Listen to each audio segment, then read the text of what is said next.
All right, let's clean a brush, shall we?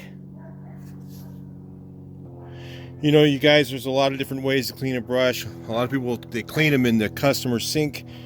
And if the customer has a septic system, that cannot be good for the septic system. I mean, if it happens once, it's no big deal. But if somebody cleans brushes there all the time, it could be pretty bad problem for the septic system. So I've learned how to do it a way where we used to do it in commercial buildings. And I'm going to show you that in this video. But first, real quick, I'm going to talk to you about this brush. Real quick, some of you guys might be new to painting and you're looking for a cheap brush that's good. They have these Avanti brushes at Harbor Freight Tools. They are very cheap, very, very cheap to buy and decent quality for the money. So if you're looking for a cheap brush, check Harbor Freight Tools. Just so you know, I just want to put that in there just to help you out for the next time.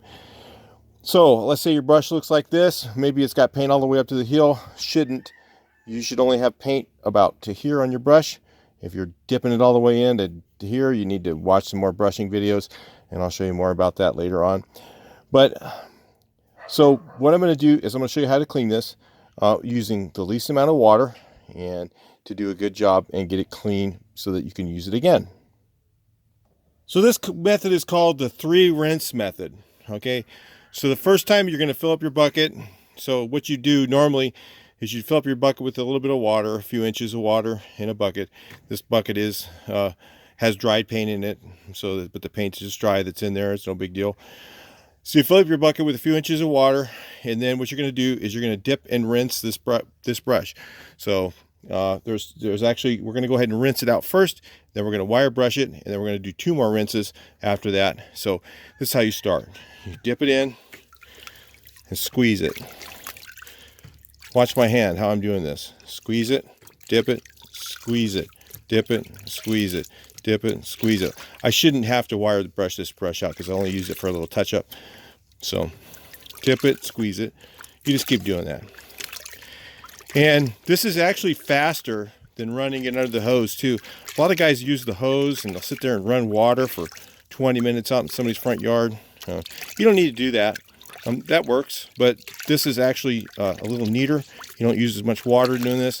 So you just dip it, squeeze it, dip it, squeeze it. Now, I'm not going to say these brushes aren't going to last forever. I can feel it's already loose a little bit, but it's good. It's a good brush compared to the other ones you get. They're only like $5 or $6. Really not bad for the price. I just got one to try it out. So, first rinse. And now typically what I'll do now is wire brush it. So let's do that. So the next thing I'll do is usually you'll have some caked up paint along here, along the heel. And what you do with that is you kind of hang it on the side of the bucket like this, and then just rake it with your wiring brush. You rake it. And sometimes like this, say there's paint right here on this area. I'll put that so that the edge of the thing is on there. The brush is on there. And I'll rake it out really good. You want to do this even if you don't think you need to. You should always rake it because you'll find that there's paint underneath something, and then do it a couple more times. And you do this until the water runs all the same color. So you don't see like paint coming out. That's your first rinse. So we're not looking to get it perfectly clean. Now what I do now is if I was on a job site, I would take this and dump it into a 5-gallon bucket and then use that, or I'd do all my brushes with the same water, the first rinse, and then what I do is I get fresh clean water for the next one. So, and then one more time after that. So the water looks a little bit milky, but it's actually just a little bit of paint remnant that was in there. Not a big deal. Same thing. Dip it, squeeze it. Look at my hand. Squeeze it. Dip it, squeeze it. Dip it, flip it over, squeeze it. Both ways. Go this way. Now you keep doing it until it's clear. Actually, at this point I could say that this one here is done, but normally you'll have to do it 3 times. So we'll do it one more time just to show you. So I go through, I do this until I start seeing the same color water that was in here. So if it's kind of light milky like that, very, very little milk, if I see the same thing coming out when I squeeze it out of here, then I'm done with that second rinse. We'll do it one more time just for fun. So the third time, again, we got clean water. Doesn't really need to be done a third time. You just flip it over, squeeze it. Squeeze it. Now, this actually works better than if you use the hose, and I'll tell you why, because you're submersing it in the water, and when you take the hose, it's just going over it, and it's not getting it submersed. So if you submerge it all the way in the water after you're all done doing it with a hose, do this, put it in the water like that, and then squeeze it. If you see white coming out of there, it's no good. You didn't clean the brush. So, and what happens is little by little, if paint will build up in the heel of the brush right here, okay, inside here, and what happens is then after a while the brush starts to splay. So when the brush starts to splay out like this, the brush is no good. It needs to be replaced. So that's how you normally take care of a brush. Now the next thing I'll do, I'll show you next real quick.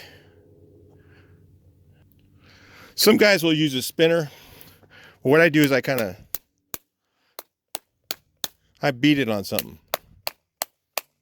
And what that does is it brings the water out of the bristles. Okay, and then usually what I'll do is I'll let it dry overnight before I use it again.